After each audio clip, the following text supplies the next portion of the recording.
Le dernier quart d'heure de Smart Bourse, chaque soir, c'est le quart d'heure thématique. Et ce soir, c'est le retour de Pierre-Yves Dugas avec nous en visioconférence pour ce quart d'heure américain hebdomadaire qui reprend à l'occasion de cette saison 5 de Smart Bourse. Pierre-Yves, bonsoir. Merci beaucoup d'être avec nous et d'assurer ce rendez-vous hebdomadaire autour de l'actualité américaine. Voilà, donc on se retrouve 17h45, 18h chaque lundi en direct. Évidemment, ce quart d'heure américain est à retrouver en replay dans la foulée sur notre site bismart.fr et en podcast sur l'ensemble de vos plateformes préférées chaque semaine. Pierre-Yves, ravi de vous retrouver dans le contexte qu'on connaît avec tout d'abord sur la partie économique, un Jérôme Powell qui nous a expliqué la semaine dernière que l'économie américaine allait toujours très bien. Ah mais tout va très bien. Tout va très bien. Il y a un mois, on nous disait si la Fed réduit son taux directeur de 50 points de base, c'est un signal lancé au marché qu'ils ont très peur. Très peur de l'envolée du chômage, très peur de la possibilité d'une récession cet hiver ou début d'année prochaine. Extraordinaire travail de préparation réalisé par Jérôme Powell dans les jours qui ont précédé ce 18 septembre. On voit des gens comme Greg Ip, excellent éditorialiste et analyste économique du Wall Street Journal. On voit Bill Dudley, ancien patron de la Fed de New York, ancien haut dirigeant de Goldman Sachs, se répandre en arguments intéressants et tout à fait légitimes sur le thème non, moins 50, c'est nécessaire parce que l'inflation a beaucoup baissé, les taux d'intérêt réels sont trop élevés et il faut absolument corriger les choses. Et c'est une bonne nouvelle que l'on baisse de 50 points parce que ça montre que tout va bien.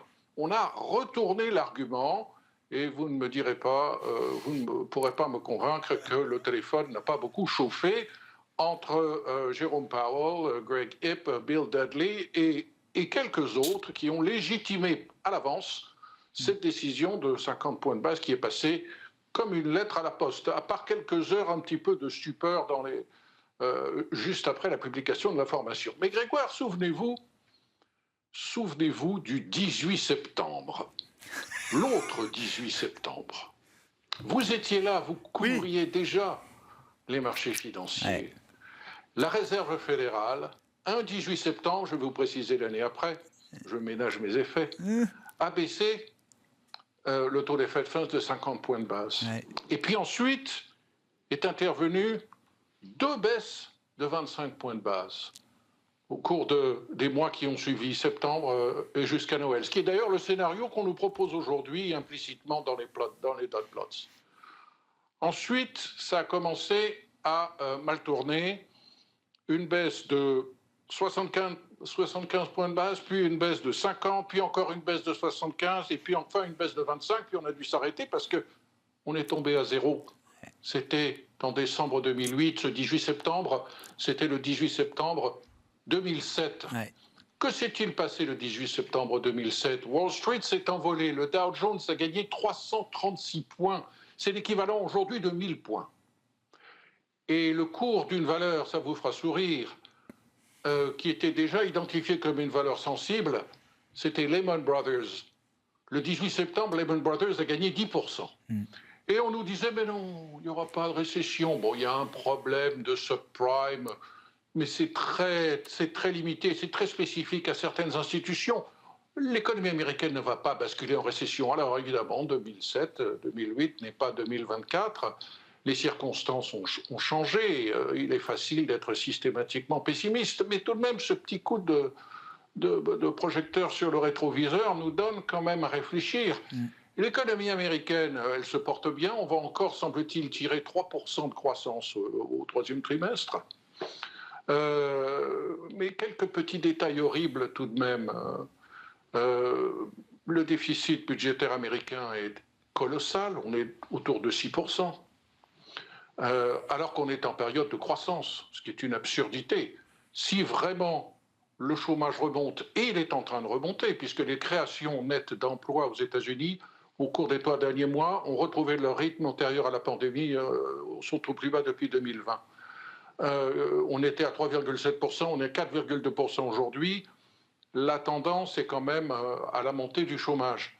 Si le chômage monte, si une récession arrive, comment va-t-on faire pour faire de la relance avec déjà un déficit budgétaire aussi colossal? Il n'y a pas de problème de subprime dans l'immobilier résidentiel, non, mais enfin, il y a des problèmes sérieux dans l'immobilier commercial. Vous circulez dans les villes américaines aujourd'hui, vous êtes frappé de voir que la moitié des bâtiments de bureaux sont vides. Il n'y a plus d'encombrement comme il y en avait auparavant aux heures de pointe dans de grandes métropoles américaines. Ce problème va finir par il va falloir le résoudre d'une manière ou d'une autre. Il y a des refinancements qui arrivent, il y a des banques et des établissements de crédit qui supportent cette mauvaise dette immobilière commerciale. Donc, ne tirons pas systématiquement la sonnette d'alarme, mais notons tout de même cette forte divergence, nous en parlions avec vos invités il y a quelques minutes, d'appréciation entre les marchés obligataires qui anticipent des réductions massives de taux directeurs de la Fed au cours des prochains mois et jusqu'à la fin de l'année prochaine, et les valorisations des marchés d'actions autour de 24. Tout va très bien, Madame la Marquise. L'autre question politique, évidemment, Pierre-Yves. Est-ce que Kamala Harris est partie pour remporter l'élection présidentielle ? Ah oui. Oui, si la tendance des 3 dernières semaines est extrapolée, elle est pour le moment en train de gagner. Ça n'est pas fait, mais Donald Trump n'a pas résolu le problème fondamental de sa campagne depuis que Joe Biden a abandonné la course.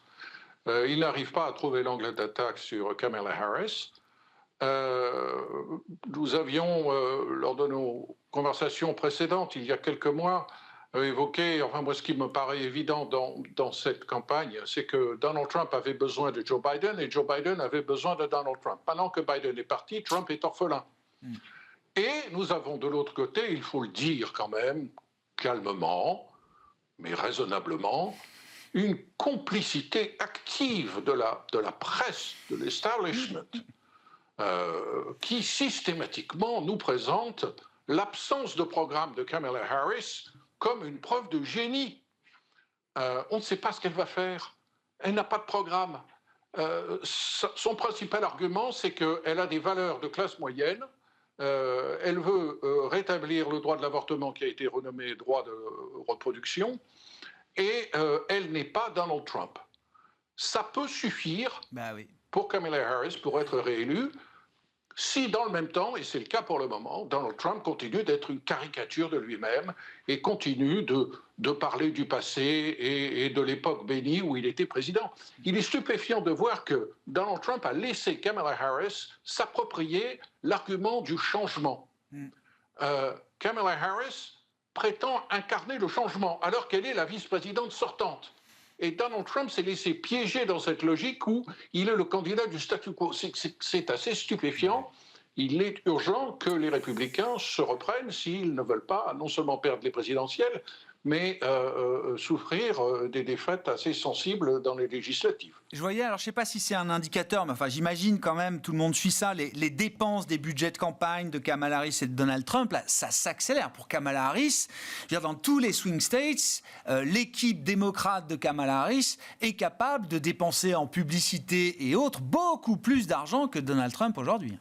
Alors là, Kamala Harris a un trésor de guerre qui est 2 ou 3 fois celui de Donald Trump. Donald Trump prétend qu'il est en mesure de mener des campagnes très ciblées. Je parlais avec ma fille qui habite en Caroline du Nord et qui est dans un district, dans une ville plutôt démocrate, ce qui est assez rare en Caroline du Nord, et dont la boîte à lettres est tous les jours inondée de tracts, de pamphlets, on dit en anglais pamphlets, lui disant qu'il est important de voter Trump, qu'il est important de se rendre compte du danger que Kamala Harris représenterait pour l'avenir, pour l'Amérique, pour le monde, pour la liberté, etc. L'argent des républicains, prétend-il, est extrêmement ciblé.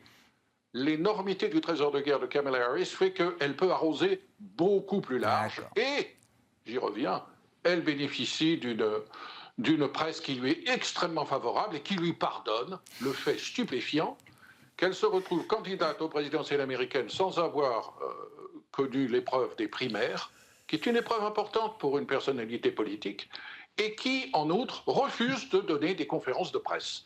Elle ne répond pas aux questions de 50 journalistes qui sont entraînés, qui connaissent leur dossier et qui lui posent des questions pointues sur des sujets pointus. Elle évite toute conférence de presse et ça marche. Bon, le tout, c'est que ça marche jusqu'au 5 novembre. Hein. Pour l'instant, ça... Les élections ont commencé, on vote oui, ah bah oui, bien sûr. En Virginie, on vote dans le Minnesota, on vote en Caroline, dans le Dakota du Sud.